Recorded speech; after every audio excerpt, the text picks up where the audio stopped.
சின்ன குழந்தையோட போட்டோ போட்டு நீங்க சொல்லியிருப்பீங்க இந்த மாதிரி இவங்க வந்து டாப் ஆக்ட்ரஸ் இப்போ யாருன்னு கெஸ் பண்ணுங்க அப்படின்ட்டு.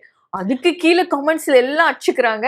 அவங்களோட அம்மா கமெண்ட் ஒன்னு பண்ணிருப்பாங்க, என்கிட்ட நிறைய போட்டோஸ் இருக்கு, லைக் வந்து இது மறக்க முடியுமா, அவ வந்து அவ்வளவு ஷிவர் ஆகுனா அவங்க கூட வந்து இந்த படத்துல அவங்களுடைய முதல் படம் அப்படின்னு. நான் ஹீரோயினா பண்ண படம் பைலட்ஸ். சுரேஷ் கோபி ஹீரோ, நான் தான் ஹீரோயின். கீர்த்தி சுரேஷ் அவள் தான் ஃபர்ஸ்ட் மூவி தான், அது என் கூட தான் ஃபர்ஸ்ட் நடிச்சது. அண்ட் வந்து இப்போ பாத்தீங்க அப்படின்னா உங்களுக்கு ரீசெண்டா கல்யாணம் ஆயிருக்கு இல்லையா, அவங்களுடைய முதல் படம் உங்க கூட ஆரம்பிச்சு அண்ட் இப்போ கல்யாணத்துக்கு கூட என்ன இன்விடேஷன் எனக்கு கால் பண்ணி சொன்னாங்க, இன்விடேஷன் எல்லாம் அமைச்சிருந்தேன், போக முடியல.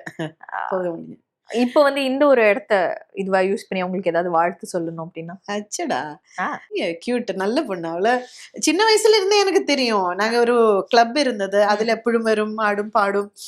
அவளோட ஒரு வளர்ச்சியை நான் நிறைய தடவை பார்த்திருக்கேன். ஒரு வாட்டி இதே மாதிரி நான் ஏதோ ஹேர் ஏதோ பண்றதுக்காக பியூட்டி பார்லர் போயிருந்தேன். അപ്പം അവള് വന്ന് ബ്യൂട്ടി പാർലർ ഞാൻ ബ്യൂട്ടി പാർലർ കയറുമ്പോ കീർത്തി റോഡിൽ നിൽക്കുന്നത് ഓട്ടോ പിടിக்கிறதுக்காக, ഓട്ടോയിൽ നിന്ന് സ്കൂൾ വേഷം தான், ஸ்கூல்ல என்னம்மா இங்க நிக்குதுன்னு கேட்டேன். சேச்சி எனக்கு ஒரு ஃபங்க்ஷன் இருக்கு சேச்சி, அதுல ஒரு முடி ஏதோ பண்றதுக்காக வந்தது, ஆனா இல்ல போகணும், டைம் ஆகுது, ഓട്ടോ വണ്ടി ഒന്നും കിടക്കില്ല ചേച്ചി. സ്കൂളിൽ നിന്ന് വന്ന് വേർത്ത് നല്ല വേർത്ത് കുളിച്ച് നിக்குது. ഇപ്പോഴും നല്ല இருக்கு.